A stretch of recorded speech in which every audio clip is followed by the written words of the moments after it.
네, 여러분 안녕하세요. 신기술 분야 온라인 산업체 재직자 단기 강좌 모빌리티 앤 에너지 수소에너지 활용 기술 강좌를 맡은 인제대학교 정필승 교수입니다. 자, 오늘 이 강의에서는 수소에너지 활용 기술에 대한 얘기를 좀 해보도록 하겠습니다. 오늘 얘기할 내용은 일단 수소에너지에 대한 개요에 대해서 먼저 말씀을 드리고요. 그 다음에 수소에 대해서 그리고 수소를 어떻게 에너지로 활용할 수 있는지에 대한 기본적인 것, 그 다음에 수소에너지 활용 기술, 그리고 수소에너지 활용 기술 중에서 요새 이제 가장 핵심이라고 할 수 있는 수소연료연지 기술에 대한 걸 알아보고요. 그 다음에 수소연료연지에도 이제 다양한 종류들이 있는데 이 연료연지 종류와 특징들에 대해서 얘기를 좀 해볼 거고요. 그 다음에 마지막으로 수소에너지 전망에 대한 얘기를 해보고 수업을 마치도록 하겠습니다. 자, 여러분들 수소에너지 하면은 이제 여러분들 얘기도 많이 들어보셨을 거고 어떻게 보면 좀 친숙한 단어이기도 하지만 어떻게 보면 좀 생소하기도 할 겁니다. 그래서 수소에너지라는 게 어떤 건지에 대해서 간단하게 먼저 얘기를 하고 시작을 하도록 하겠습니다. 수소에너지 하면은 여러분들 뭐 여러 가지가 많이 떠오르실 텐데, 저는 최근 들어 가장 많이 본 거는 수소 자동차, 전기 자동차 두 개를 비교하는 뭐 기사나 아니면은 유튜브 방송 같은 걸 좀 많이 봤었어요. 뭐 수소 자동차가 더 좋다, 뭐 전기 자동차가 더 효율적이다, 뭐 이런 논란들이 상당히 많은데요. 수소, 전기 이렇게 두 가지 에너지 원 개념에서 보자면은 뭐 두 개가 경쟁 관계처럼 보일 수도 있습니다. 근데 사실 수소 에너지가 어떻게 우리 사회에서 중요하고 어떻게 활용될 수 있는지를 알아보려면은 수소 에너지가 전체적인 에너지 체계에서 어떤 위치를 차지하고 있는지를 좀 명확하게 잘 이해할 필요가 있습니다. 자, 여러분들 여기 그림에 보시면 주요 발전 인프라라고 있죠. 예전에는 이제 우리가 이제 원자력 발전이나 화력 발전에서 전기를 발생을 시키게 되면 뭐 지금은 이제 여기 그림에서 보시는 것처럼 태양광이나 풍력 같은 신재생 에너지로 같이 발전을 하고 있죠. 자, 이렇게 우리가 메인 발전소에서 전기를 발전시키게 되면은 그것을 이제 건물이나 뭐 지자체나 전국이나 각계각소에다가 이제 전기를 공급을 하게 되죠. 그죠? 이 전기를 발전시켜서 공급하는 이 방식을 보게 되면은 뭐 예를 들어서 특정 날에 대한민국에서 어느 정도의 전기가 필요할 것이다라고 예측을 하게 되면은 전기가 모자라면 안 되잖아요. 그죠? 그래서 그 예상 수요보다 좀 더 많은 전기를 발전을 시키게 됩니다. 그죠? 자, 그러면은 항상 전기가 어느 일정량은 남게 돼 있습니다. 뭐 예측한 수요보다 전기를 덜 쓰게 되면은 전기가 더 많이 남게 되겠죠. 그죠? 자, 그렇게 남는 전기들은 보통 어떻게 되느냐? 보통 버려집니다. 예.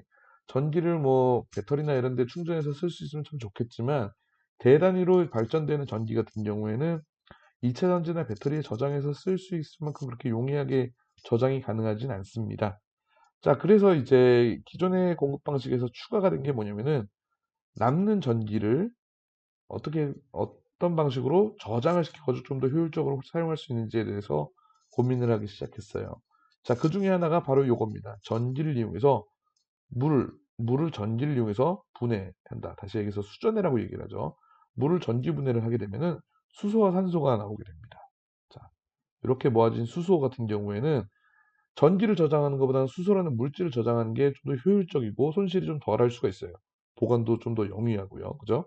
자, 이렇게 수소를 저장했다가 우리가 필요로 할 때, 전기 수요가, 추가적인 수요가 발생을 할 때, 이 수소를 이용해서 에너지로 다시 전기 에너지 같은 형태로 에너지로 전환시켜가지고 다시금 원하는 분야에 공급을 해줄 수가 있다라고 하게 되면은 우리가 여분의 전기를 물질로 저장했다가 다시금 활용할 수 있는 일종의 상당히 액티브한 에너지원으로 활용할 수 있다라는 개념이 될 수가 있습니다. 그죠? 그래서 쉽게 얘기해서 그 전기 에너지 형태로 저장하는 것은 용이하지가 않기 때문에 수소라는 물질로 저장을 했다가 우리가 원하는 시기나 장소에서 쓸 수 있는 그 개념이 수소의 개념이고 수소 에너지 개념이라고 생각하시면 되겠습니다. 그래서 수소라는 것은 전기를 만들어낼 수 있는 에너지원이죠. 그죠? 휘발유나 뭐 아니면 뭐 디젤이나 아니면 뭐 석탄이나 이런 것 같은 일종의 에너지원입니다. 에너지를 담고 있는 물질이고 언제든지 우리가 전기라는 에너지로 바꿀 수 있는 에너지원인데 물질 형태다 보니까 저장하기가 좀 더 용이하다고 할 수가 있겠죠. 그죠? 그래서 보통은 수소 에너지를 이용을 해가지고 수소라는 매체를 이용해서 에너지를 물질 형태로 저장하는 방식으로 우리가 수소를 접근을 했을 때 수소라는 게 전체적인 에너지 체계에서 수소만의 포지셔닝을 잡는 거라고 생각하시면 될 것 같아요. 뭐 수소하면 저장 장치냐, 뭐 이렇게 생각하기는 좀 무리가 있긴 하지만 수소라는 거는 일종의 물질로서 에너지를 저장했다가 우리가 원하는 대로 쓸 수 있는 형태의 에너지원이다 라고 이해를 하시면 좀 더 편하실 것 같아요. 자, 수소에 대해서 여러분들 이미 많은 분들이 아마 아실 겁니다. 근데 수소 특성에 대해서 간단하게 짚고 넘어가자면은 가장 중요한 특성 중에 하나는 수소는 우리가 보통 주기율표라고 얘기하죠. 화학에서. 그 주기율표 1번, 그러니까 가장 작은 원소이고요. 수소라는 것은 H로 이렇게 표시가 되죠. 단원자 분자로 존재할 수가 없습니다. 그래서 수소 뭐 기체다라고 하게 되면 이렇게 수소 두 개가 연결되어 있는 이원자 분자 형태로 기체 형태로 존재를 하게 됩니다. 상온에서 기체 형태로요. 자, 오른쪽에 보시는 것처럼 멜팅 포인트, 그 녹는 점과 끓는 점이 다 마이너스 259.16도, 마이너스 252.88도씨예요. 그래서 상온에서 그리고 상당히 저온에서도 심지어 상당히 저온에서도 기체로 존재한다고 할 수가 있습니다. 그죠? 자, 이렇게 끓는 점이 좀 높다 보니까 수소는 거의 대부분의 상태에서 기체로 존재할 수밖에 없어요. 그렇기 때문에 수소를 액화시킨다던가 뭐 고체로 만드는 건 더더욱이나 뭐 거의 불가능에 가깝고 수소를 액체 상태로 만드는 것 자체도 사실 쉽지는 않습니다. 그래서 거의 대부분의 이 H2라고 하는 수소는 기체 형태로 존재를 하게 된다라고 이해를 하시면 될 것 같아요. 그리고 가장 작은 분자라고 했었죠. 누출이 상당히 쉽습니다. 요 누출에 의한 안정성 부분은 제가 뒤쪽에서 한번 더 설명을 해드리도록 하겠습니다. 자, 수소의 특성에 대해서 또 한 가지 알아볼 거는 이 연소 한계 농도예요. 자, 수소란 애는 여기 보시는 것처럼 수소 분자 H2란 애는 열에 비교적 안정적이에요. 이게 무슨 얘기냐면은 수소에 이렇게 두 개가 붙어 있는 상태잖아요. 수소 원자끼리 붙여가지고 이원자 분자를 이루고 있는데 이 두 개를 끊어버리려면은 사실 5000도씨 이상의 높은 온도 환경에서만 이 두 개가 끊어진다라고 할 수 있어요. 그래서 수소 분자 자체는 열에 상당히 안정적입니다. 예. 자, 그래서 우리가 결국에는 뒤에서도 얘기를 하겠지만 수소를 화학적으로 반응을 시켜서 얘를 끊어내야지 사실 에너지를 만들어낼 수가 있어요. 그죠? 자, 그렇기 때문에 뭐 아주 높은 온도, 고온 환경을 만들어주기는 좀 어려우니까 우리가 지금 처해 있는 이 상온에 가까운 온도에서 반응을 시켜줘야겠죠. 그래서 수소 분자가 워낙에 열적으로 안정성이 높다 보니까 상온에서 반응성이 상당히 낮습니다. 그래서 수소를 반응을 시키기 위해서는 항상 촉매라고 하는 반응을 도와주는 물질이 필요해요. 그래서 반응 시에는 항상 촉매가 필요하다라는 또 특징이 하나 있습니다. 자, 그리고 안정성과 관련해 가지고 여러분들이 꼭 기억을 해둬야 될 것 중에 하나가 뭐냐면은 연소 반응에 대해서는 가연성 물질입니다. 이게 무슨 얘기냐면은 연소 반응이라는 것은 어떤 물질이 산소와 만나 가지고 산화돼 버리는 게 연소 반응이라고 하죠. 그죠? 자, 수소 자체는 열적으로 안정성이 있지만 수소랑 산소가 혼합되는 경우에는 5000도씨보다 훨씬 낮은 550도씨 이상에서 격렬하게 반응을 합니다. 폭발적으로 반응을 한다라고 하죠. 그죠? 자, 여기에서 이제 우리가 수소 안정성에 대해서 주의할 부분이 하나가 발생을 하게 되는 거죠. 자, 여기 보시다시피 이 표 위에 있는 표에 보시면은 연소 한계 농도라고 해서 수소, 이산화탄소, 암모니아, 메탄, 프로판, 부탄 이렇게 다양한 가스들이 어느 정도 산소와 혼합이 됐을 때 연소할 수 있는지에 대한 연소 한계 최소 최대 범위를 보여주고 있습니다. 자, 뭐 이산화탄소나 암모니아는 일단 채취하고 메탄, 프로판, 부탄 같은 경우는 우리가 보통 폭발적으로 잘 타는 물질들이죠. 자, 이런 물질들 같은 경우에는 메탄가스 최소 5%에서 15%, 최대 15%까지 섞였을 때, 그러니까 범위가 한 10% 정도 레인지죠. 이때 이제 보통 연소를 한다라고 보시면 되겠고요. 프로판은 2.1에서 9.5, 부탄은 1.8에서 8.4 해가지고 보통 연소 한계 농도 범위가 10% 이내로 들어옵니다. 그래서 뭐 메탄이랑 산소의 혼합 비율 자체가 이 10% 비율 내로 들어오지 않으면은 사실 이 연소가 잘 되질 않아요. 그죠? 자, 근데 수소 같은 경우는 보십시오. 자, 최소 농도 4%, 최대 농도 75%로 레인지가 상당히 넓습니다. 그렇기 때문에 수소 같은 경우에는 아주 적은 양이 산소에 섞여 있거나 혹은 아주 많은 양이 산소에 섞여 있거나 얘네들은 연소가 가능하다는 얘기입니다. 게다가 상당히 격렬하게 폭발적으로 반응을 한다는 게 또 하나의 특징이겠죠. 자, 그래서 수소 같은 경우에는 주로 산소, 이 연소 한계 농도 자체가 상당히 넓다 보니까 산소랑 별도로 분리해서 보관을 합니다. 왜냐면 산소와 혼합되는 경우에는 550도씨만 살짝 넘으면 550도씨면은 그냥 스파크 일어나는 정도 온도보다도 훨씬 낮은 온도예요. 그렇기 때문에 산소랑 그 수소가 혼합되지 않도록 주의를 기울여 가지고 보통 분리를 시켜 놓는 방식으로 보관을 한다라고 생각을 하시면 되겠습니다.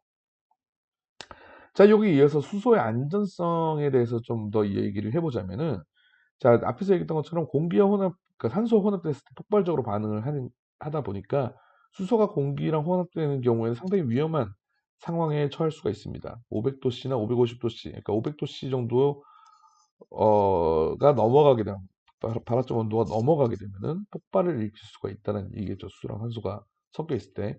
자, 이렇게 생각하면은 아, 수소가 되게 위험한 거구나, 이렇게 생각하실 수가 있습니다. 오른쪽에 보시면은 사진에 뭐 1937년에 일어났던 그 수소 기구죠. 그 힌덴부르크 폭발 사고 같은 경우도 그랬고, 최근 몇 년 전에 일어났던 강릉 벤처 공장 수소 폭발 사고 같은 경우도 수소 탱크가 이제 터진 사고라고 할 수 있는데, 그래서 이제 수소가 이제 잘 폭발적으로 반응을 하는 물질이다 보니까 여기에 대한 약간 위험성을 좀 과도하게 인식하는 경향이 좀 있습니다.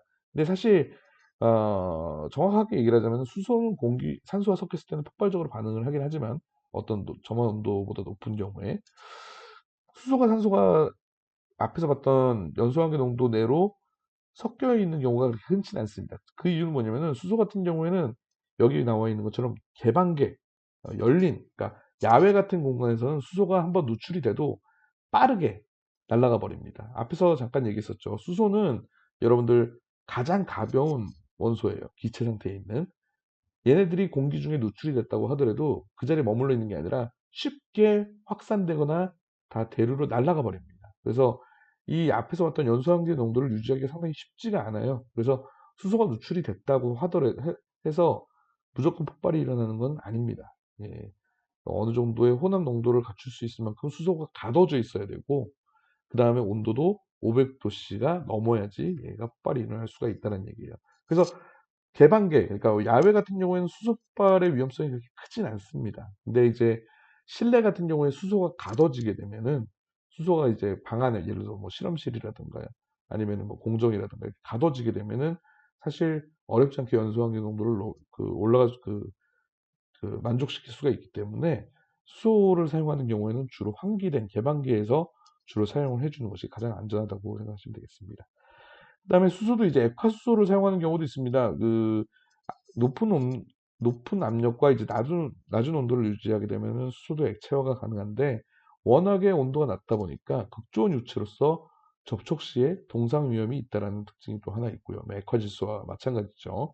그 다음에 수소 같은 경우에는 워낙에 작다 보니까 금속이나 아주 작은 틈도 얘가 파고 들어갈 수 있습니다. 그러니까 여러분들 예를 들어서 잘 뭐 그 가정에서 쓰는 집락 같은 용기 있죠. 그런 용기에다 만약에 수소를 갖다가 꽉 담았다고 한번 생각을 해볼게요.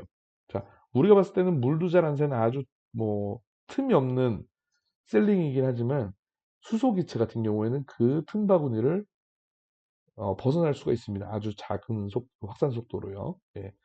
자, 심지어는 얘는 금속까지 투과를 할 수가 있습니다. 금속계를 파고들 수가 있습니다. 금속에, 그러니까 격자 구조라고 하죠. 금속 사이사이를 파고들 수가 있기 때문에 사실 금속을 통해서 누출이 될 가능성도 있고요. 더 심각한 위험 중에 하나는 뭐냐면은 금속에 이제 수소가 파고들게 되면은 여기 보시는 것처럼 수치화, 하이드로젠 인브리틀먼트라고 그래가지고 오른쪽 밑에 사진에서 보시는 것처럼 금속 표면이 이렇게 부스러지듯이 갈라지는 균열을 발생시킬 수가 있습니다. 그래서 요게 이제 금속 용기를 잘못 사용하게 되면은 수소가 극심하게 노출될 수 있는 환경에 노출될 수도 있다는 것을 안전성 특징 중에 하나로 같이 기억을 해주시면 좋을 것 같아요. 자, 그럼 본격적으로 수소를 어떻게 에너지로 활용을 하는지에 대해서 얘기를 해보겠습니다. 자, 우리가 앞에서 수소는 산소랑 반응을 해가지고 격렬하게 폭발적으로 반응한다라고 얘기했었잖아요. 수소랑 산소가 만났을 때. 자, 요걸 이용을 하는 겁니다. 여러분들 격렬하게 반응하거나 폭발이 일어난다는 얘기는 뭐냐면 에너지를 발산한다는 얘기예요. 발열 반응이라는 얘기입니다.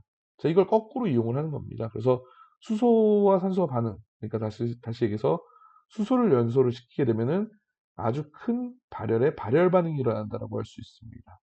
그죠? 그래서 요 발열 반응, 이 수소 연소에 의해서 발생되는 이 열을 우리가 연소열이라고 얘기를 하게 되는 건데, 화학식으로 나타내자면 오른쪽 식처럼 나타낼 수가 있어요. 그래서 수소와 산소가 만나서 물을 만들면서 이렇게 델타 E라고 하는 연소열, 큰 열을 만들어낸다라고 생각하시면 되겠습니다.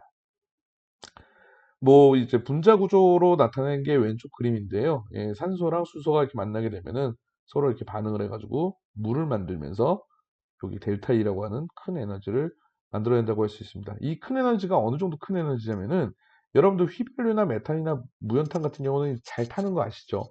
열이 이제 나오는 걸 여러분들이 뭐 직관적으로 보셨을 텐데, 이 휘발유 같은 경우는 47kJ per gram, 그러니까 단위 1g당 47kJ의 그 열을 발산한다고 하면은, 수소 같은 경우는 1g당 143kJ의 열을 발생을 시킵니다. 그만큼 휘발유보다도 거의 한 3배 이상의 열을 발생시킨다고 생각하시면 되겠습니다. 똑같은 질량의 그 반응물을 사용한다고 했을 때 수소는 휘발유보다 3배 이상의 열을 발생하는 만큼, 그만큼 큰 발열 반응을 만들어주는 반응입니다. 자, 요 발열 반응, 이 143kJ per gram을 그대로 우리가 에너지로 사용할 수만 있다면은, 휘발유나 메탄이나 아니면 무연탄 같은 그런 원료보다도 우리가 좀 더 에너지적으로 좀 더 효율적으로 사용할 수가 있겠죠. 그만큼 수소의 발열량을 생각을 해본다면 상당히 매력적인 에너지원이라고 할 수밖에 없어요. 예.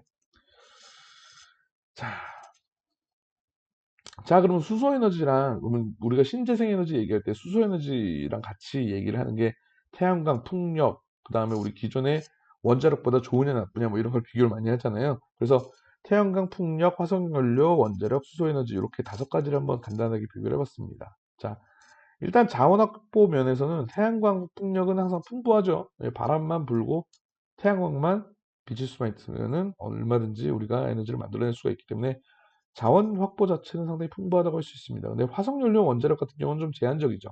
그죠? 자, 수소는 어떻습니까? 수소는 상당히 풍부합니다. 네. 수소 같은 경우에는 H2 가스 형태로 존재하는 경우가 사실 거의 없어요. 대부분 물 같은 경우에는 H2O니까 수소가 붙어 있죠. 그 다음에 유기 물질이라고 하는 탄화수소 계열의 물질들 같은 경우는 다 수소가 붙어 있습니다. 그만큼 수소 같은 경우는 쉽게 얘기해서 다른 물질에 이렇게 기생해 있는 형태로 보통 존재를 하게 되는데, 이 수소를 갖다가 이런 기생하는 수소들을 뽑아가지고 우리가 수소 기체를 만들 수만 있다면은, 사실 수소 에너지는 상당히 풍부한 자원을 확보하고 있다고 할 수 있습니다. 다만 계질이라고 해가지고 수소 H2 형태로 기체 상태로 자연상에 잘 존재하지 않다 보니까, 이런 탄화수소 계열에 있는 수소를 추출한다든가 물에 있는 수소를 분리해내서 수소 기체를 만들어준다든가, 이렇게 수소 기체를 만들어주는 과정인 계질 과정이 필요하다는 뭐 제한 조건이 하나 더 필요하다고 할 수 있겠죠.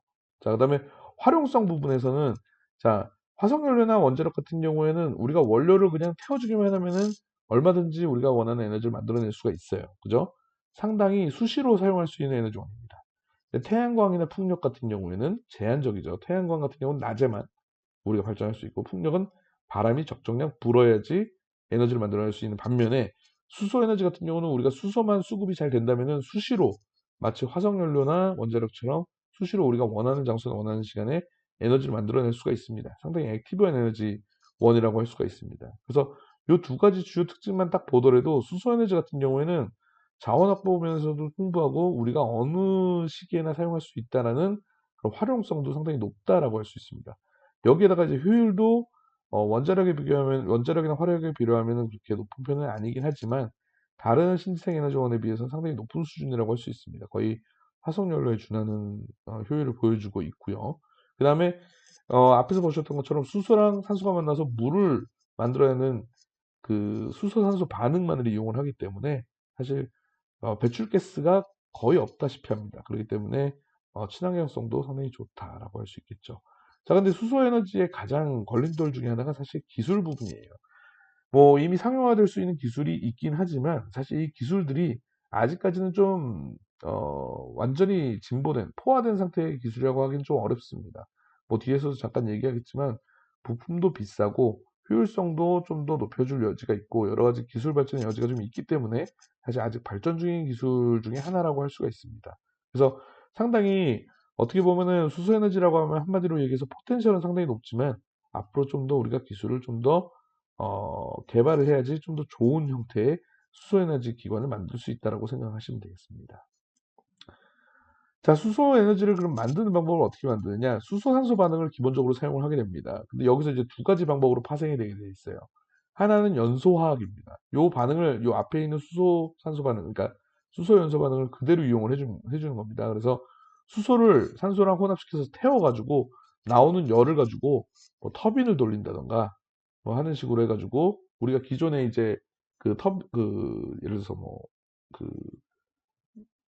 석탄이나 아니면은 뭐 원자력 발전 같은 경우에도 증기를 이용해서 터빈을 돌리죠.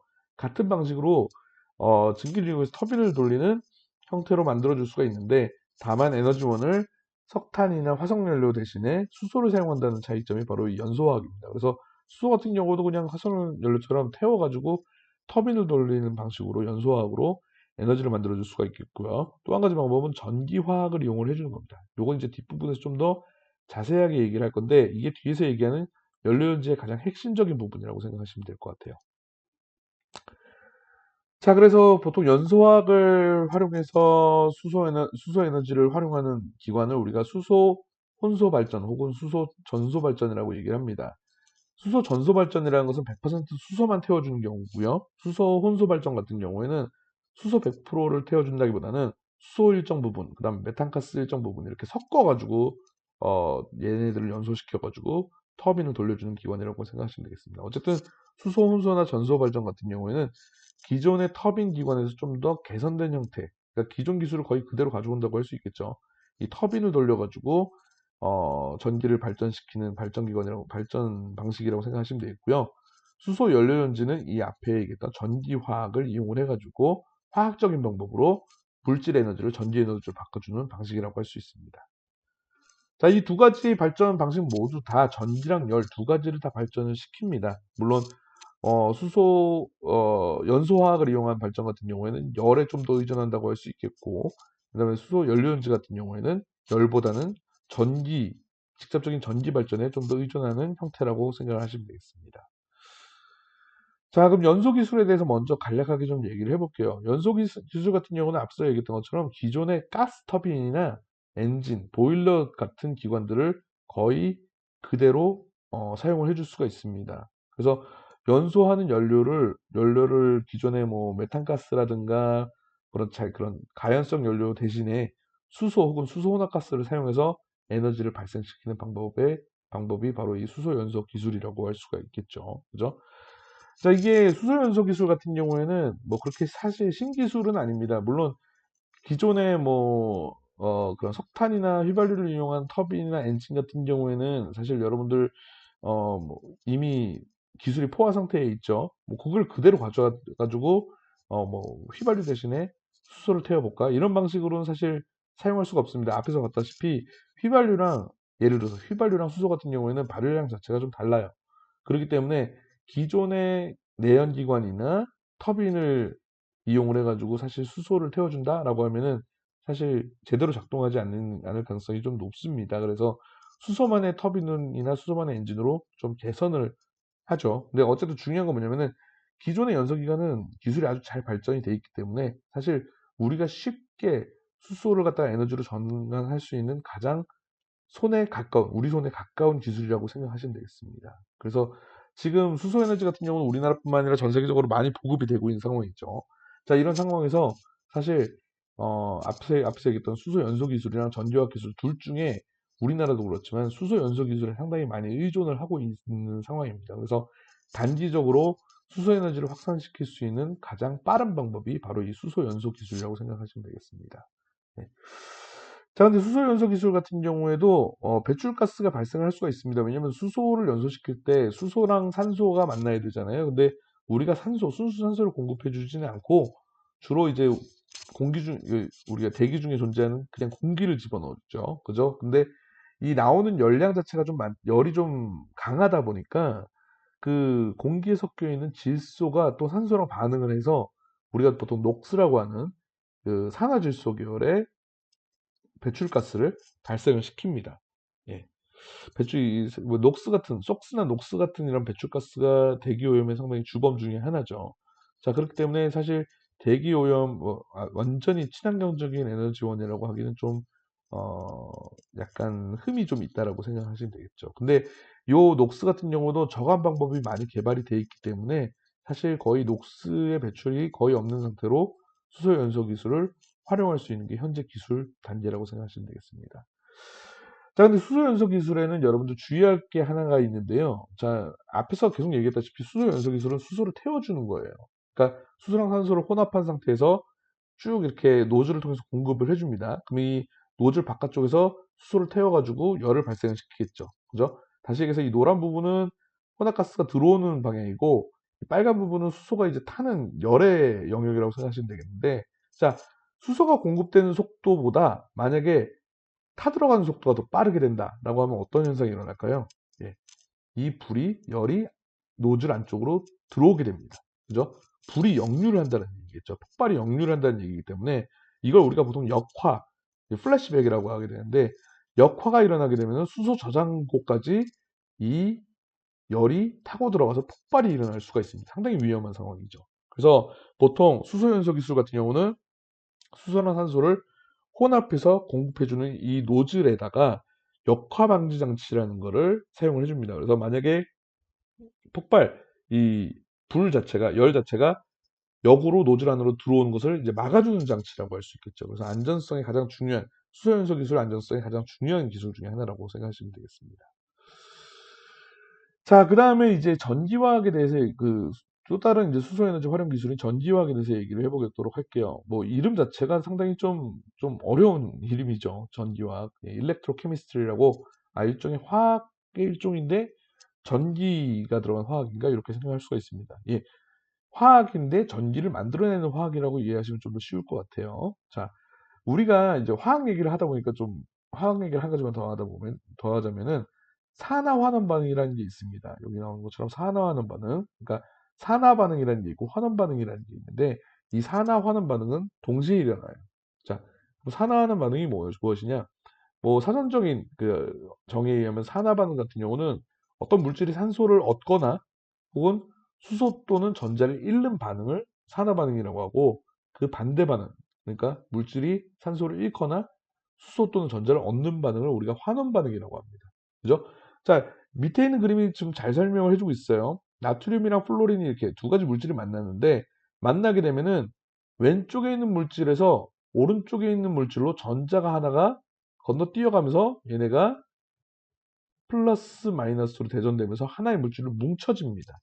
자, 이걸 우리가 보통 화학 반응이라고 얘기하죠. 자, 근데 정확하게 얘기해서 이 반응 같은 경우는 산화환원 반응이라고 할 수 있는 게, 이 나트륨이라고 하고 하는 왼쪽에 있는 물질은 전자를 잃어버리죠.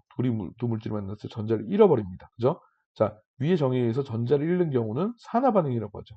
그래서 나트륨은 산화됐다고 할 수 있겠고, 반대로 여기 나트륨에서 나온 전자를 이 플로린, 불소가 받아들이죠. 그죠? 자, 전자를 얻는 반응을 환원 반응이라고 했었죠.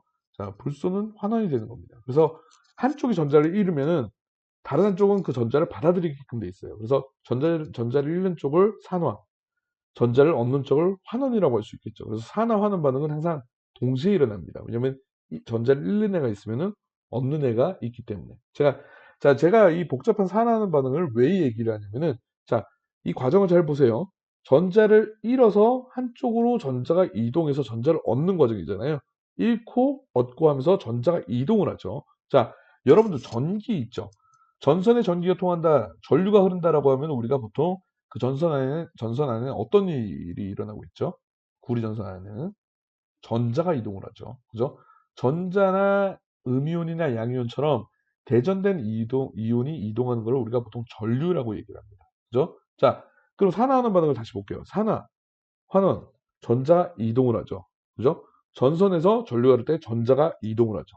그죠? 산화하는 반응은 기본적으로 전자의 이동을 바탕으로 하고 있습니다. 자, 그럼 만약에 산화가 일어나는 부분이랑 환원이 일어나는 부분을 두 개를 그냥 가상의 세계에서 멀리 떨어뜨려 가지고 산화가 일어나는 쪽에서 환원이 일어나는 쪽으로 전자가 길게 이동을 한다라고 하면은 요 중간에 영역에서는 전자의 이동이 있으니까 전류가 흐른다라고 할 수 있겠죠.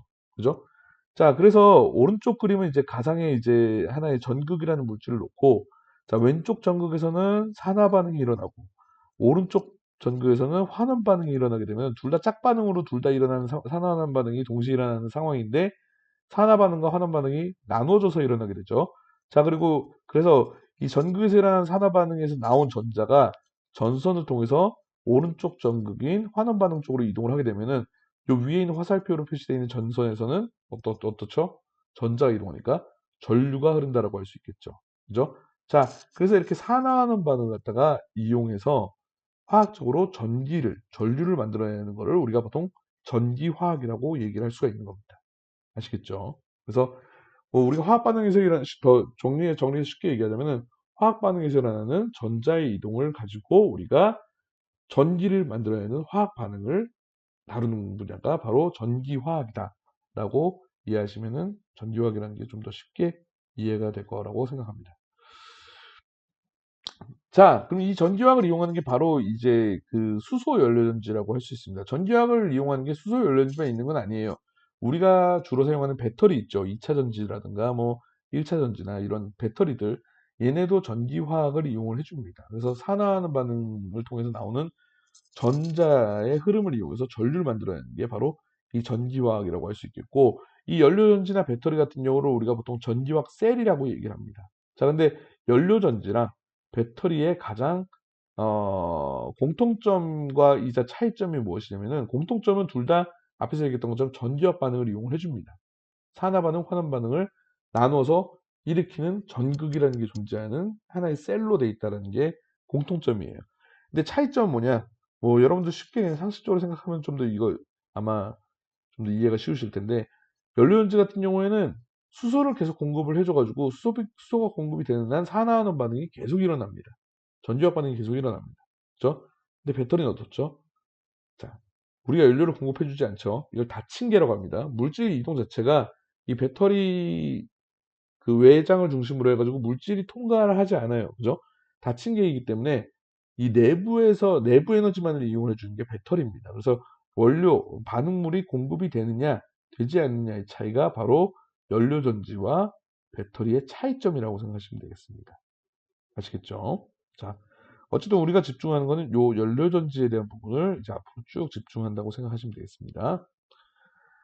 자, 연료전지의 장단점이 있는데요. 장점 같은 경우에는 내연기관, 뭐, 연료전지가 독보적으로 다른 기관보다 훌륭하다 이렇게 얘기할 수는 없습니다. 앞서 얘기했다시피 연료전지, 수소에너지 같은 경우에는 에너지 체계에서 차지하고 있는 포지션이 있어요. 그죠?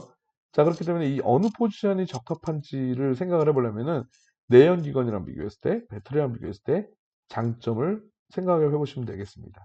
자, 내연기관이랑 사실 비교했을 때 가장 대표적인 장점은 그 환경 물질 자체가 배출이 거의 없다는 얘기입니다. 예, 이산화탄소도 배출이 되지 않고요. 그 다음에 녹스나 속스 같은 경우에도 거의 배출이 되지 않습니다. 예, 그래서 뭐 환경 물질 자체가 배출이 없다라는 게 사실 내연기관, 화석연료를 사용하는 내연기관에 비교했을 때 가장 큰 장점이라고 할 수 있겠고요. 그 다음에 비교적 높은 신뢰성과 정숙성이 또 하나의 특징입니다. 내연기관 같은 경우는 기계적인 기관이에요. 그죠? 연료가 들어가서 폭발을 해가지고 얘네들이 뭐 피스톤을 움직여준다든가 아니면 터빈을 돌려주는 방식으로 기계 장치가 돌아가는 마찰이 생기는 기계 기관입니다. 그죠? 그 다음에 폭발이라는 게 있기 때문에 당연히 이 열과 소음이 상당히 많이 발생을 합니다. 그죠? 근데 연료전지 같은 경우는 어떠냐면은 앞에서 봤던 것처럼 수소가 들어가면 얘네가 그냥 조용하게 화학 반응이 일어나서 전기를 만들어내는 반응 그 시스템이에요. 그러다 보니까 뭐 소음이 발생하거나 그러지는 않습니다. 그래서 상당히 신뢰성과 정수성이 높다라는 게 또 하나의 특징입니다. 그러니까 요거는 배터리랑 똑같다고 생각하시면 되겠어요. 배터리를 넣었다고 해가지고 배터리에서 뭐 전기가 흐르는 소리가 난다든가 그러진 않잖아요. 그죠? 보통 일반적으로 배터리에서 전기가 나올 때는 아주 조용하게 아무 소리도 내지 않고 전기가 나온다고 우리가 상상을 할 수가 있는데, 연료전지도 같은 방식이라고 생각하시면 되겠습니다. 그죠? 그 다음에 전기를 직접적으로 발생할 수 있기 때문에 효율적이다라고 하는데, 이거는 좀 어떻게 생각하시면 되겠냐면은 자, 우리가 연소 발전 같은 경우에는 태워가지고 얘를 갖다가 뭐 일종의 뭐 증기를 만들어가지고 터빈을 돌려주는 방식으로 우리가 보통 전기를 만들어줍니다. 그죠?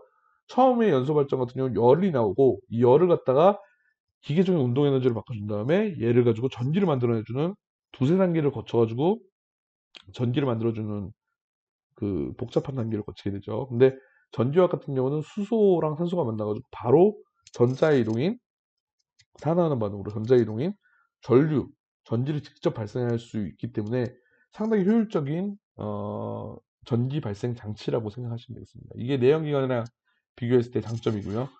배터리랑 비교했을 때는 앞에서 얘기했던 것처럼 연료를 재공급 가능합니다. 그래서 배터리는 한 번 다 쓰고 나면 다시 충전을 하던가 충전이 안 되면 1차 전지 같은 경우는 버려야 되겠죠. 근데 연료전지 같은 경우는 뭐 내연기관처럼 소위 연료를 계속 공급을 하는 한 계속 돌아간다라고 생각하시면 되겠습니다.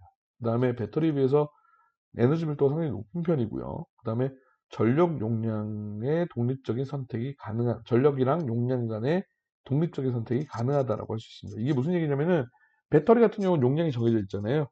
내가 여기서 한 번에 많은 파워, 전력이 파워죠. 한 번에 많은 파워를 끄집어내게 되면은 그만큼 빨리 고갈이 된다라고 할 수 있겠죠. 그죠? 근데 연료인지는 어떻죠? 우리가 연료를 계속 공급해주고 있는 상태이기 때문에 사실 용량이라는 것은 거의 무한에 가깝습니다. 그래서 내가 좀 더 많은 파워를 끄집어내겠다라고 하면은 더 많은 연료를 집어넣어서 더 많은 반응을 만들어내면 되기 때문에 전력이랑 용량 간의 독립적인 선택이 가능하다는 얘기입니다. 근데 배터리는 그렇지 못하다는 얘기겠죠. 자, 이게 이제 배터리랑 비교했을 때 장점입니다. 자, 단점은 좀 간단합니다. 자, 일단 부품 가격이 좀 비쌉니다. 뭐 이건 뒤에서 제가 이제 연료전지 구성에 대해서 얘기를 할 때 좀 더 자세하게 얘기해 드릴 텐데 부품이랑 재료 가격이 좀 비싸고요. 그 다음에 전력 밀도가 아직은 조금 낮습니다. 예, 그게 또 하나의 단점이고요. 그 다음에 수소 기체는 앞에서 얘기했던 것처럼 대부분 계질이 필요합니다. 그러니까 수소 기체 자체가 자연상에 잘 존재하지 않기 때문에 H2라는 수소 기체를 만들어 주려면은 물이나 아니면은 탄화수소 계열의 유기물질로부터 우리가 추출을 해내야 됩니다. 이걸 계질이라고 하게 되는데 그래서 수소를 만들어주는 공정이 필요하게 되겠고요. 그렇기 때문에 부수적인 장비가 또 필요하게 되겠죠. 이게 또 단점 중에 하나입니다. 자, 그다음에 최적당 에너지 밀도가 낮습니다. 자, 이건 무슨 얘기냐면은 수소 같은 경우는 거의 대부분의 온도에서 기체로 존재한다고 했었잖아요. 그리고 제일 가벼운 기체입니다. 그죠? 자, 수소 1g이랑 그 다음에 물 1g 두 개 비교하게 되면 부피 차이가 어떻게 되겠죠? 엄청나게 큽니다. 그죠? 수소 같은 경우는 기체 상태이고 상당히 작은 기체로 되어 있기 때문에 1g이 차지하고 있는 부피가 엄청나게 큽니다. 반면에 물 같은 경우는 액체이기 때문에 1g 같은 경우에는 상당히 작은 양이겠죠. 그래서 최적당 에너지 밀도가 좀 낮다라는 게 단점이에요. 자, 그럼 연료전지 기본 구조에 대해서 얘기를 해보도록 하겠습니다. 자, 산화환원 반응 기억하시죠? 자, 한쪽에서 산화가 일어나고 한쪽에서 환원이 일어나야 됩니다. 두 개가 분리가 되어야 되겠죠. 그래서 연료전지의 가장 핵심적인 구조는 전해질 전극 접합체라고 하는 여기 보시면 판 세 개가 겹쳐 있잖아요.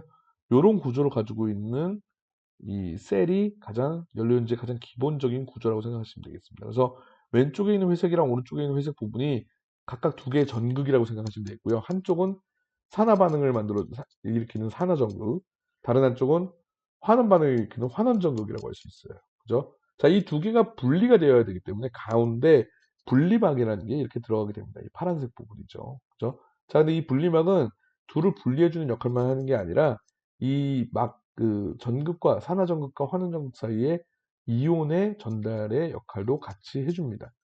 왜 이온이 전달이 돼야 되지? 라고 의문이 있으신 분들도 있을 텐데 이건 좀 뒤에서 얘기를 하도록 하겠습니다. 어쨌든 두 전극을 분리해 주기도 하고 이온을 교환시키는 기능을 해주는 게 이 전해질이라고 할 수 있습니다. 그래서 전해질 사이로 산화전극, 환원전극이 이렇게 샌드위치 형태로 붙어 있는 것을 우리가 보통 전극 전해질 접합체라고 얘기를 해주고요.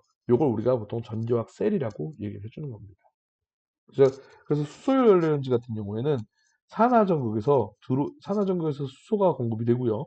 환원전극에서 산소가 공급이 됩니다. 그래서 수소가 공급이 된 산화전극 같은 경우에는 여기서 보시는 것처럼 수소가 전자를 잃는 산화 반응이 일어나고요. 수소 산화 반응이 일어나고요. 그 다음에 환원전극 같은 경우에는 산소랑 수소 양이온과 전자가 만나서 물을 만들어주는 환원전극이 일어나게 됩니다. 그죠? 자, 그럼 요 두 개의 산화전극이랑 환원전극에서 일어나는 산화반응, 환원반응을 여러분들 비교해 보시면은 아, 중간에 전해질이 왜 필요한지 좀 대략 좀 감이 오시죠? 왼쪽에 있는 산화전극에서 만들어진 수소 양이온이 오른쪽에 있는 환원전극으로 이동돼서 산소랑 만나야 되기 때문에 왼쪽에서 만들어진 수소 양이온이 오른쪽으로 이동할 필요가 있습니다. 그게 이 전해질, 중간에 파란색인 전해질을 통해서 이동한다고 생각하시면 되겠고요. 마찬가지로 산화전극에서 만들어진 전자가 환원전극으로 이동을 해야 되죠. 자, 이렇게 되면은 왼쪽에 있는 산화전극과 오른쪽에 있는 환원전극을 만약에 전선으로 연결을 해주게 되면은 이 전선을 통해서 전자가 산화전극에서 환원전극으로 이동을 하게 되는 거고, 전자가 이동을 하니까 그 전선에서는 전류가 발생을 한다라고 할 수 있겠죠. 자, 이게 연료연지의 기본 구조고 가장 기본적인 작동 원리라고 생각하시면 되겠습니다.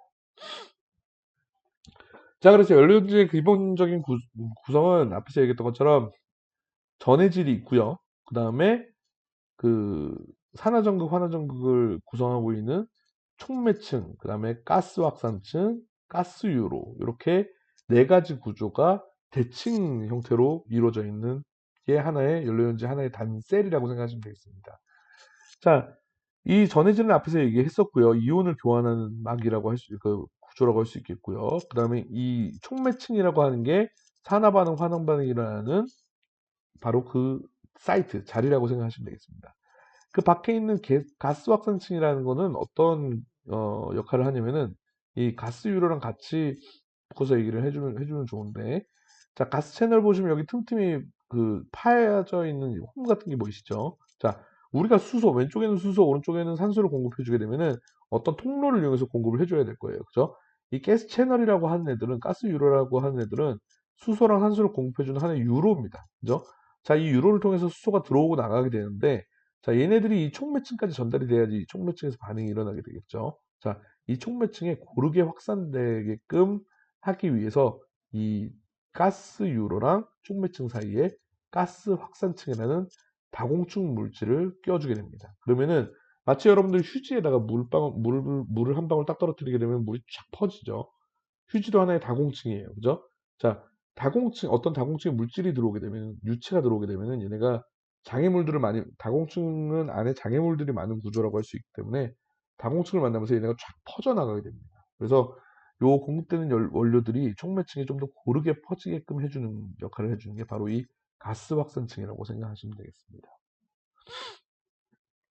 그래서 맨 가스 채널, 가스 유로 같은 경우에는 여기 보시는 것처럼 하나의 그 바이폴러 플레이트라는 어떤 플레이트에 이렇게 그 홈이 파진 형태로 유로를 만들어줘서 이 유로를 통해서 가스가 지나가게끔 해서 연료연지에 가스를 공급한다 하는 방식이다라고 생각하시면 되겠습니다. 그래서 가스 채널 같은 경우는 여기 뭐 설펜타인이나 패럴럴, 뭐 디지테이티드, 그다음에 핀 이렇게 여러 구조로 되어 있는데 뭐 사실 이 유로 구성 자체는 원하는 효율적인 모양을 그대로 따가지고 보통 여러 가지 형태로 만들어 줍니다. 그래서 중요한 거는 가스가 이동을 해서 가스가 유입하고 유출될 수 있는 가스 유로를 구성해 주는 게 이 가스 유로의 가장 핵심이라고 생각하시면 되겠습니다. 그렇죠? 자, 그 다음에 그 가스 확산층 같은 경우는 앞에서 얘기했던 것처럼 다공층으로 되어 있습니다. 그래서 가스가 이렇게 가스 채널, 가스 유로를 통과하게 되면은 사이드로 이렇게 가스들이 다공층을 통해서 확산되어 나가게 됩니다. 나가면은 촉매층까지 이제 고르게 도달할 수 있는 그런 분산 역할을 좀 해준다라고 생각하시면 되겠어요. 예, 그래서 이 가스 확산층 같은 경우는 실제 뭐 카본 클로스나 카본 페이퍼라는 다공층 물질을 좀 사용하게 됩니다. 그래서 오른쪽 그림에서 보시는 것처럼 카본 클로스나 카본 페이퍼, 일종의 클로스가 천이죠. 페이퍼가 종이고, 자, 천이랑 종이처럼 직조 형식이나 아주 그 파이버들이, 그러니까 섬유들이 이렇게 얽히설켜 섞여 있는 형태로 다공 구조를 형성을 하고 있는데, 자, 이런 형태로 다공 구조를 촉매층과 가스 채널 사이에 박아줘서 연료들이 좀 더 촉매층에 고르게 확산하는 역할을 해주는 게 이 가스 확산층이라고 할 수 있겠습니다. 자, 그 다음에 촉매층. 자, 촉매층은 이 산화 환원 반응이라는 가장 메인 구조라고 생각하시면 되겠고요. 그 다음에 이 그 촉매층에서 나온 수소 양이온이 그 빠져나갈 수 있는 통로. 그 다음에 반대로 환원 전극에서 수소 양이온을 받아줄 수 있는 통로가 바로 요 중간에 전해질이라고 할 수 있습니다. 그래서 전해질 같은 경우에는 수소 양이온이 산화 전극에서 환원 전극으로 이동하는 매체라고 생각하시면 되겠습니다. 통로라고 생각하시면 될 것 같아요. 자, 근데 제가 수소 양이온이라고 자꾸 얘기했는데 경우에 따라서는 양이온이 아니라 다른 형태의 양이온이나 음이온이 이동하는 경우도 있어요. 이건 연료연지 종류에 따라 다르기 때문에 좀 뒤에서 좀 더 자세하게 얘기를 하도록 하겠습니다. 자, 그래서 결국에는 수소 연료연지가 보통 작동하는 방식, 원리를 간단하게 정리를 하자면은 수소가 수랑 산소가 각각 산화전극, 환원전극 쪽으로 가스 채널을 타고 들어와서 가스 확산층을 통해서 충배층까지 퍼지게 되죠. 그러면은 산화전극에서는 수소가 수소 기체가 수소 양이온과 전자로 나눠지게 되고, 자, 수소 양이온은 전해질을 통해서 환원전극으로 이동하고, 전자는 외부 서킷을 통해서 다시 환원전극으로 이동을 하게 됩니다. 자, 그러면 이렇게 이동된 수소 양이온이랑 전자는 공급된 환원전극에 공급된 산소와 만나가지고 물을 만들어내면서 산화 환원 반응의 짝반응을 완성시키면서 전기를 만들어준다라고 생각하시면 되겠어요. 아시겠죠? 자, 수소연료연지 주요 구성품 같은 경우에는 앞에서 얘기했던 전해질 전극 접합체, ME라고 하는 전해질 전극 접합체가 있겠고요. 그 다음에 가스 채널을 가지고 있는 바이폴라 플레이트가 있습니다. 그 다음에 전기를 전선으로 이렇게 집전을 해주겠죠. 그래서 집전판이라는 게 들어가게 되는 거고, 얘네들을 이제 보시다시피 층층이 쌓이는 구조입니다. 샌드위치 구조이기 때문에 얘네들을 최대한 꽉 눌러줄 필요가 있어요. 그래서 이 엔드 플레이트라는 애를 이용을 해가지고 이렇게 왼쪽 그림에서 보는 것처럼 나사를 이용해서 꽉 어느 일정 압력으로 딱 조여주는 상태로 쫙 눌러줍니다. 자, 이게 보통 우리가 실제 상용이나 실험에서 볼 수 있는 단셀이라고 생각하시면 되겠고요. 자, 연료연치 같은 경우에는 단셀에서 나올 수 있는 최대 전압이 1V입니다. 원래 이론적으로는 1.23V까지 나올 수가 있는데 1.23V는 손실이 전혀 없는 아주 이상적인 케이스라고 할 수 있겠고요. 이 단셀의 최대 전압은 그냥 1V, 거의 대부분의 경우는 1V 내외라고 생각하시면 되겠어요. 자, 1V 되게 좀 전압이 좀 낮죠. 우리가 AA 건전지나 AAA 건전지 같은 경우는 1.5V라고 보통 생각하잖아요. 자, 근데 어떤 장비에 따라서 뭐 1V 정도의 그 전압으로도 뭐 돌아가는 장비가 있는가 하면 일정 뭐 약간 사이즈가 큰 장비들 같은 경우에는 전격 전압 자체가 상당히 높은 경우도 있어요. 그죠? 자, 그런 경우에 우리는 이제 전지를 사용할 때 직렬로 연결을 해가지고 전압을 맞춰주죠. 그죠? 자, 연료인지도 마찬가지입니다. 단셀로는 1V밖에 만들어낼 수가 없지만 얘네들을 직렬로 연결해주면은 그러니까 우리가 보통 얘기하는 배터리처럼 우리가 원하는 그러니까 전압이나 전력 물질들을 만들어 줄 수가 있습니다. 그래서 이렇게 연료연지 단셀을 층층이 쌓아가지고 직렬로 연결해 주는 거를 아래 사진에서 보시는 것처럼 이제 스택이라고 보통 얘기를 하게 됩니다. 그래서 스택이라는 것은 보통 이렇게 연료연지를 여기 보시면은 아래 왼쪽 그림에서 요 중간중간에 있는 이 샌드위치 구조 있죠. 이게 하나의 단셀의 전기화학 셀이라고 생각하시면 되겠는데 이걸 지금 5개를 적층을 시켰다고 생각하시면 되겠습니다. 그죠?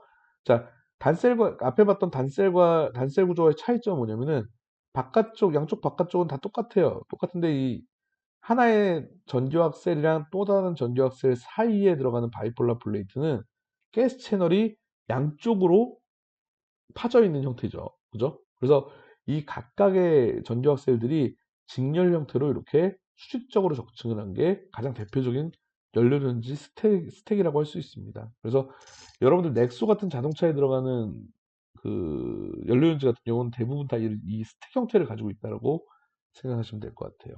자,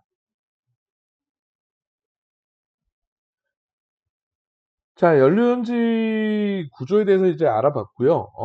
연료연지 종류에 대해서 좀 얘기를 해볼게요. 제가 앞에서 얘기했던 연료연지의 모델은 여러 가지 다양한 연료연지 모델 중에 하나입니다. 예, 제가 이제 주로 사용했던 연료연지 모델은 PMFC라고 해가지고 여기 보시는 고분자 전해질량 연료연지입니다. 자, 이게 이제 넥소 같은 자동차에서 주로 많이 사용이 되는 요새 가장 많이 활용되는 연료연지 중에 하나고요. 자, 보시다시피 연료연지 종류는 상당히 여러 개가 있는데 가장 대표적인 5개만 여러분들에게 소개를 해드릴게요. 하나는 인산형 연료연지, 그 다음에 이 PAFC라고 하죠. 용융탄산염 연료연지, MCFC, 몰팅 카보네이트 퓨얼셀의 줄임말입니다. 그 다음에 고체 산화물용 연료연지, 이건 솔리드 옥사이드 퓨얼셀의 줄임말인 SOFC라고 하고요. 고분자 전해질 연료연지, 이게 가장 대표적인 연료연지 중에 하나죠. PEMFC, 이거 폴리머 일렉트로드 멤브레인 퓨얼셀의 줄임말입니다. 그 다음에 직접 메탄올용 연료연지, DMFC, 이거 다이렉트 메탄올 퓨얼셀의 줄임말이고요. 자, 이렇게 연료연지를 구분한 연료연지들 이름 있잖아요. 연료연지 종류가 여러 가지가 있는데 연료연지 종류를 구분하는 가장 첫 번째 기준은 뭐냐면 전해질입니다. 인산형 연료연지 같은 경우는 인산을 전해질로 사용하는 거고요. 우리가 앞에서 봤던 고분자 전해질형 연료연지 같은 경우는 고분자막을 전해질로 사용하는 연료연지입니다. 용융탄산염은 용융탄산염을 전해질로, 고체산화물용은 고체산화물을 전해질로 사용하는 연료연지라고 생각하시면 되겠습니다. 그래서 이렇게 연료연지 종류 같은 경우에는 전해질의 종류에 따라 분류가 되고요. 자, 얘네들이 그냥 다 똑같은 연료연지가 아닙니다. 다 뭐 수소를 원료로 기본적으로 사용을 한다라고 할 수 있는데 가장 큰 얘네 이 연료연지 자체를 이제 분류를 두 가지 분류를 할 수가 있는데 고정형 그다음에 이동형 이렇게 두 가지로 분류할 수 있습니다. 이 차이점이 뭐냐면 고정형 같은 경우에는 여러분들 쉽게 얘기해서 발전소 수소 연료연지 발전소를 우리가 만들어낸다라고 하게 되면 보통 인산형, 용융탄산형, 그다음에 고체산화물용 이 세 가지 중에 하나의 기술을 이용해서 발전소를 만들어낸다고 생각하시면 되고요. 그다음에 이 PMFC 그러니까 고분자 전해질형이나 직접 메탄올형 같은 경우에는 이동형이라고 해가지고 예를 들어서 자동차라든가 뭐 선박이라든가 혹은 뭐 드론 같은 항공 쪽이라든가 혹은 이제 뭐 심지어는 소형화되는 경우에는 이제 뭐 랩탑이라든가 뭐 이런 포터블 디바이스 같은 경우에도 들어갈 수 있는 작은 형태의 이제 그 연료연지, 작은 출력을 가지고 있는 연료연지를 이동형 연료연지라고 하는데 이렇게 PAFC, MCFC, SOFC는 고정형, 발전소 같은 스케일의 고정형이고 그 다음에 PFC는 이동형에 해당이 된다고 할 수 있습니다. 그래서 앞에서 얘기했던 것처럼 넥소 같은 경우에는 이 PMFC 기술을 사용해서 자동차용 연료연지 스택을 만든다고 생각하시면 되겠습니다. 자, 다 똑같이 수소를 사용해 주는데 차이점 중에 하나는 뭐 스케일, 이 셀당 이제 발전되는 발전량 자체가 좀 다릅니다. 예, 상당히 고정형 같은 경우는 출력이 상당히 높고요. 반면에 작동 온도가 매우 높은 편입니다. 650도씨가 넘어가는 경우, 그 가량까지 가는 경우도 있고요. SOFC 같은 경우는 1000도씨에서 가동이 되는 경우가 있습니다. 경우도 있을 만큼 가동 온도가 상당히 높은 편이고요. 고분자 전해질형 연료연지 같은 경우에는 저온형 연료연지라 그래가지고 보통 100도씨 이하, 그러니까 한 80도씨 정도에서 보통 작동이 된다고 할 수 있어요. 그래서 좀 낮은 온도에서 작동이 된다고 할 수 있겠죠. 그죠? 그래서 이 PMFC 같은 경우는 온도가 낮은 상태에서 작동을 하지만 만들어내는 그 전력 자체가 좀 소규모다라고 생각하시면 되고요. 나머지 고정형, 높은 온도에서 작동하는 연료연지들 같은 경우는 대부분 발전소용이라고 생각하시면 되겠습니다. 근데 요새 들어서 이제 조금 개념이 좀 바뀌고 있는 것 중에 하나가 뭐냐면요. SOFC 같은 경우가 이제 고정형 중에서 요새 신기술로 많이 각광을 받고 있는 연료연지인데 얘 같은 경우에는 사이즈가 점점 작아지고 있습니다. 물론 이동형까지 쓰기는 좀 힘들어요. 뭐 선박까지는 쓸 수 있다는 얘기는 들었습니다. 근데 이동형으로 쓰기는 좀 힘들지만 뭐 대단히 아주 큰 형태의 뭐 유틸리티 스케일의 발전소뿐만 아니라 건물형, 독립형 연료연지도 SOFC로 구현이 가능하다고 합니다. 반면에 고분자 전해질형 연료연지 같은 경우는 이동수단에서 주로 많이 사용이 됐었는데 얘는 또 스케일업이 돼가지고요.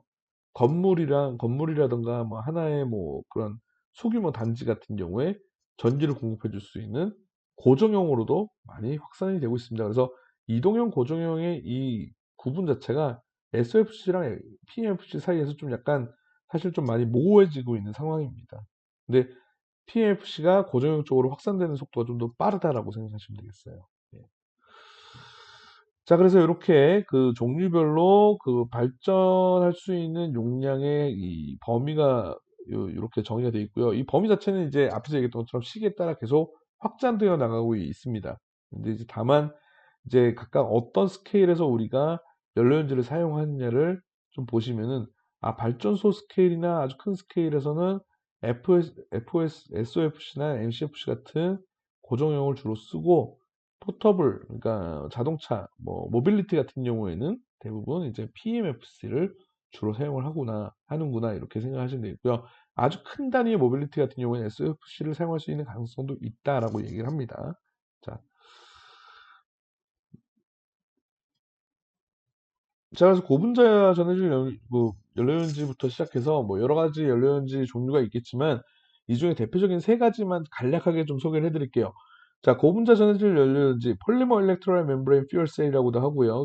줄여서 PMFC라고도 얘기를 합니다. 예, 전해질은 고분자 전해질 방막을 요 이름에서 보이는 것처럼 고분자 전해질 방막을 그대로 사용을 해주고 있고요. 아주 얇습니다. 예, 그 MEA 자체가 상당히 얇고요. 소형화될 수 있는 연료연지 중에 하나라고 생각하시면 되겠습니다. 자, 근데 이제 얘는 특징이 뭐냐면은 저온형 연료연지라고 했었잖아요. 낮은 온도에서 구동이 가능합니다. 자, 대신에 온도가 낮으면 낮을수록 반응은 느릴 수밖에 없어요. 화학 반응은. 그죠? 자, 온도가 낮기 때문에 그, 수소랑 산소의 산화하는 반응도 매우 느릴 거예요. 그죠? 자, 그렇기 때문에 이 반응을 도와주는 거가 물질이 뭐라 그랬죠? 촉매라고 했었죠. 그죠? 촉매 중에서도 아주 성능이 좋은 촉매가 주로 사용이 됩니다. 그래서 귀금속일수록 여러분들 촉매 기능이 상당히 좋습니다. 그 중에서 가장 활성이 좋은 애들이 백금인데 백금 촉매를 주로 사용을 해주고 있어요. 자, 대충 감이 오시죠? 백금 상당히 비싸죠. 예. 고분자 전해질 연료전지 같은 경우는 백금 촉매를 사용하기 때문에 혹은 백금만 사용하는 게 아니라 백금 합금을 사용하는 경우도 있고요. 백금에서 탈출하려는 여러 가지 연구들이 진행이 되고 있지만 아직까지는 백금이 거의 최고라고 생각하시면 되겠습니다. 근데 백금을 사용하다 보니까 가격이 비쌉니다. 그래서 연료연지 앞에서 얘기했던 것처럼 연료연지 부품 가격이 비싸다라고 하는 이유는 바로 뭐 다른 부품들도 비싸지만 이 촉매가 매우 비싸기 때문이라고 생각하시면 되겠습니다. 자, 셀이 구동하는 구조는 거의 똑같고요. 수소 산화, 산소 환원, 전해질을 통해서 수소 양이온이 이동하고 외부 서킷을 이용을 해가지고 통해서 전자가 이동해서 전기를 만들어야 하는 방식은 똑같습니다. 앞에서 활용했던 얘가 바로 이 PMFC 얘기 때문에 그걸 그대로 이해하시면 되겠고요. 주요 특징만 좀 살펴보자면은 저온에서 작동한다라는 특징, 그 다음에 백금 기반 물질을 사용하기 때문에 좀 비싸다라는 특징이 하나 있겠고요. 또 하나의 특징은 뭐냐면 수소 말고도 앞에 직접 메탄올 연료연지라고 얘기했었잖아요. 요거는 PFC랑 똑같은 구조를 가지고 있어요. 근데 다만 연료를 수소 말고도 메탄올이나 포름산 같은 액상 연료, 산화 반응을 하는 반응을 일으킬 수 있는 액상 연료는 뭐든지 사용이 가능하다고 할 수 있습니다. 근데 수소만큼 사실 효율이 좀 좋지는 않아요. 그래서 수소 대신에 메탄올을 사용하는 경우를 우리가 보통 연료를 메탄올을 직접 사용해 주니까 직접 메탄올 연료연지라고 얘기를 해주는 겁니다. 이동형 전원이나 운송용 분야에서 상당히 많이 사용이 된다라는 특징이 있고요. 그 다음에 시동 운전 정지가 상당히 빠릅니다. 얘네가 저온용이다 보니까 뭐 예열을 한다던가 그럴 필요가 전혀 없어요. 그렇기 때문에 딱 시동을 하면 바로 전기를 만들어낼 수 있고 스탑했다가 나중에 다시 시동해서 손쉽게 사용할 수 있다는 특징이 있습니다. 자, 장점, 단점은 한번 여러분들이 앞에서 얘기했던 거랑 거의 비슷하기 때문에 한번 확인을 해보시기 바라고요. 자, 그 다음에 용융탄산염 연료연지 같은 경우에는 전해질은 용융탄산염, 몰튼 카보네이트를 주로 사용해 줍니다. 자, 얘는 이제 고온에서 작동을 합니다. 그렇기 때문에 그 저온형 연료연지랑 다르게 여러분들 백금 같은 아주 귀금속을 촉매로 사용할 필요가 없어요. 그래서 니켈 계열의 그 촉매를 사용해 주기 때문에 전극을 만드는데 좀 더 저렴합니다. 예. 자, 산화하는 반응 같은 경우는 좀 다르죠. 자, 수소, 산소의 산화하는 반응은 똑같은데 여기 보시는 것처럼 얘 같은 경우에는 중간에 생성물이 CO2가 생성이 됩니다. 근데 이 CO2는 환원 전구에서 바로 소모를 하기 때문에 사실 전체적인 CO2 배출량은 없다라고 보셔야 되겠고요. 전해질에서 수소 양이온이 이동을 한 게 아니라 그 CO3 2-라는 음이온이 그 수소 양이온이랑 반대 방향으로 이렇게 이동을 한다라고 생각하시면 되겠습니다. 그래서 전해질을 통해서 음이온이 전달되는 형태를 가지고 있다라고 생각하시면 되겠습니다. 자, MCFC 같은 경우에는 CO2를 생산하고 소모한다는 특징이 있습니다. 그래서 CO2가 생산되고 소모되기 위해서 순환 계통이 필요해요. 그래서 CO2를 순환시킬 수 있는 부가적인 장치가 필요하다는 게 특징이라고 할 수가 있겠고요. 그 다음에 650도씨라는 높은 온도에서 작동한다라는 거가 하나의 특징이죠. 자, 높은 온도로 작동을 하게 되면 장점이 두 가지가 있어요. 하나는 뭐냐면은 수소 말고 메탄가스를 그냥 바로 연료로 사용해 줄 수 있습니다. 온도가 높다 보니까 이 연료연지 내부에서 개질이 가능한 거예요. 자체적으로 개질이 되는 겁니다. 그래서 메탄가스 같은 계질적 물질을 그냥 그대로 사용해 줄 수도 있다는 장점이 있고요. 그 다음에 높은 온도다 보니까 이제 만약에 이 폐열을 그대로 사용을 해준다라고 하면은 원래 MCFC 효율 자체는 한 50% 정도밖에 안 되는데 얘를 폐열까지 활용하면 90%까지 그 효율을 끌어올릴 수가 있다는 장점이 있습니다. 근데 이제 단점은 앞에서 그 저온형 연료연지랑 비교했을 때랑 반대 경우처럼 예열을 지킬 필요가 있어요. 650도까지 온도를 올려야 되기 때문에 얘를 갖다가 뭐 작동을 시켜가지고 바로 전기를 만들어낼 수 있는 게 아니라 예열 과정도 필요하고 여러 가지 준비 과정이 필요하기 때문에 사실 얘는 이동형보다는 고정형에 좀 더 적합하다고 할 수 있겠죠. 그죠? 자, 그 다음에 고체 산화물 연료연지는 전해질은 그냥 고체 산화물을 사용해 줍니다. 이름에서 그대로 얘기하는 것처럼. 그래서 뭐 세라믹 계열의 고체 전해질을 주로 사용을 해주는 편이고요. 그 다음에 얘도 마찬가지로 고온에서 작동을 하기 때문에 니켈 계열의 전기구를 사용해 줄 수 있습니다. 예. 자, 반응 자체가 지금 얘도 MCFC나 PMFC랑 비교했을 때 산화하는 반응이 좀 다릅니다. 얘도 마찬가지로 양이온이 아니라 음이온을 만들어내는 형태이기 때문에 환원 전극에서 음이온이 발생해서 산화 전극으로 이동하는 형태로 전해질이 그 음이온을 전달시켜 준다라고 생각하시면 되겠습니다. 얘 같은 경우는 MCFC처럼 뭐 CO2가 따로 나오는 상황이 아니기 때문에 뭐 CO2 순환 장치 자체는 필요가 없습니다. 그래서 SFC 같은 경우에는 뭐 특징이 아주 높은 작동 온도를 자랑을 하고 있고요. 600도씨에서 1000도씨에 달하는 SFC도 존재를 합니다. 이 상당히 온도가 높기 때문에 연료 융통성이 높다. 다시 얘기해서 앞에서 MCFC랑 마찬가지로 자체 개질이 가능하기 때문에 메탄가스 같은 천연가스 같은 애들을 그냥 그대로 집어넣어줘도 내부적으로 개질을 해서 연료연지를 돌려줄 수가 있습니다. 그 다음에 얘도 마찬가지로 폐열을 사용하게 되면 90% 이상의 효율을 만들어낼 수도 있겠고요. 그죠? 자, 근데 워낙에 너무 높은 온도에서 작동을 하다 보니까 사실 열팽창 문제도 있고, 그 다음에 얘가 그 기기 자체가 좀 노화가 될 수가 있어요. 열에 의해서 열화가 될 수도 있겠죠. 그죠? 자, 그렇기 때문에 여기서 이제 추가적으로, 너무 높은 온도에서 작동하는 거는 시스템 내구성상 좋지 않겠다 싶어가지고 이제 나오게 된 게 중온 SOFC라 그래가지고 얘는 400도씨에서 700도씨, 그러니까 거의 NCFC랑 유사한 레인지의 온도 레인지를 가지고 있는 SOFC죠. 그래서 좀 더 낮은 온도에서 돌아갈 수 있기 때문에 SOFC의 고유의 장점을 활용함과 동시에 세라믹보다도 좀 더 저렴한 부품으로 그 연료연지를 구성을 해도 내구성 자체에 큰 무리가 없는 좀 더 개선된 SOFC라고 생각하시면 되겠습니다.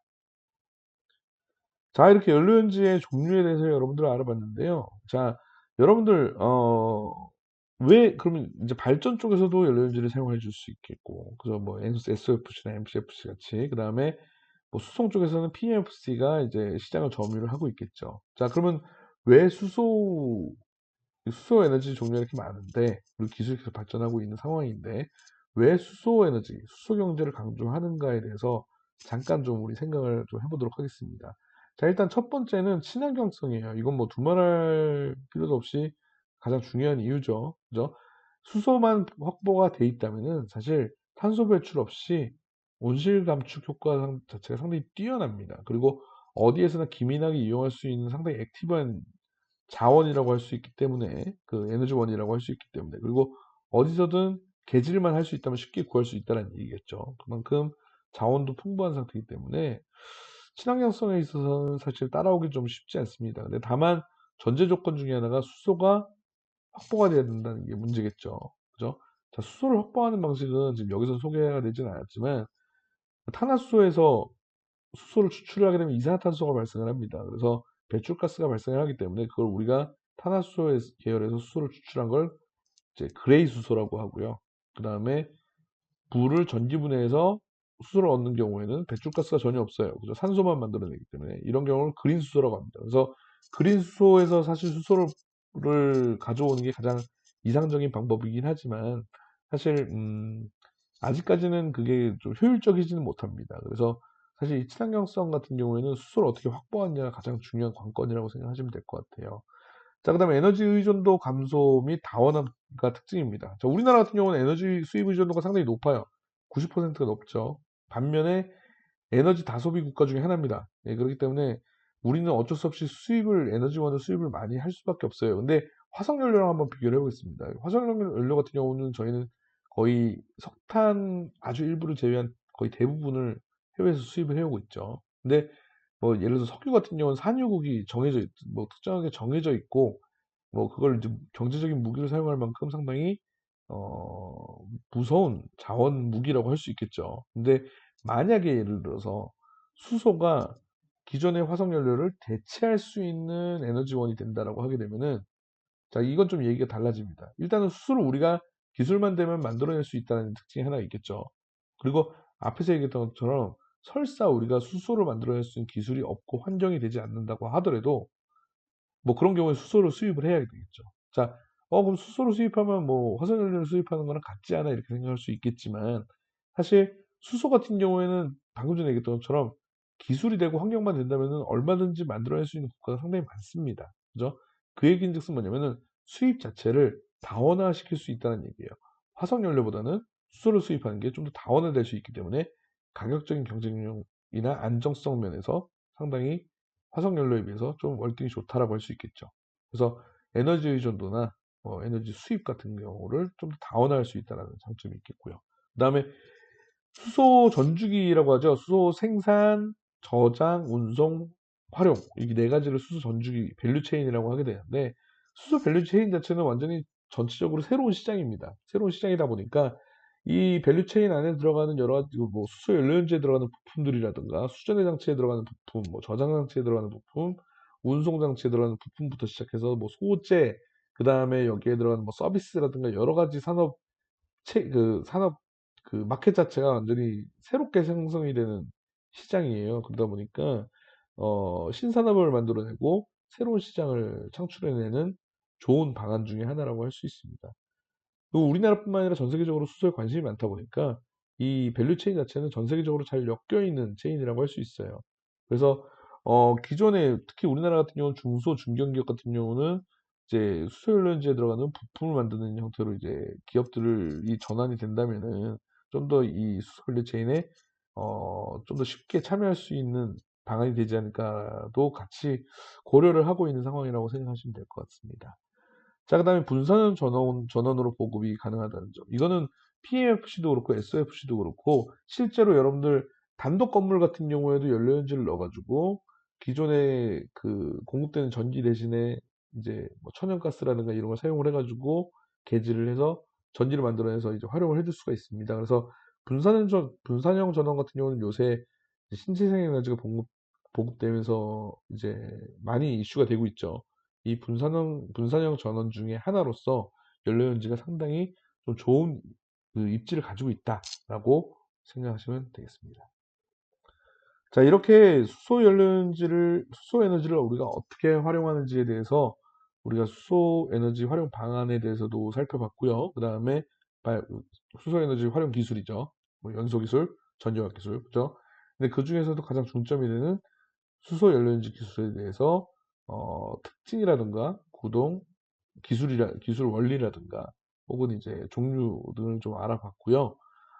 지금 짧은 시간 동안 수소 에너지를 다 다루기는 좀 사실 쉽지 않습니다. 근데 일단은 가장 필요한 부분들을 선별해서 여러분들한테 소개를 드렸어요. 그래서 만약에 여러분들 오늘 얘기했던 내용 중에 좀 궁금하신 부분이라든가 혹은 어떤 부분은 내가 좀 더 자세히 알고 싶다라고 하는 부분들이 있으시면은 언제든지 여기 나와 있는 이메일 주소로 저에게 연락을 주시면은 제가 아는 한 최대한 최신 정보로 여러분들한테 업데이트를 해드리도록 하겠습니다. 예, 긴 수업 들어주셔서 감사드리고요. 다음에 또 기회가 되면 뵙도록 하겠습니다. 예, 수고하셨습니다.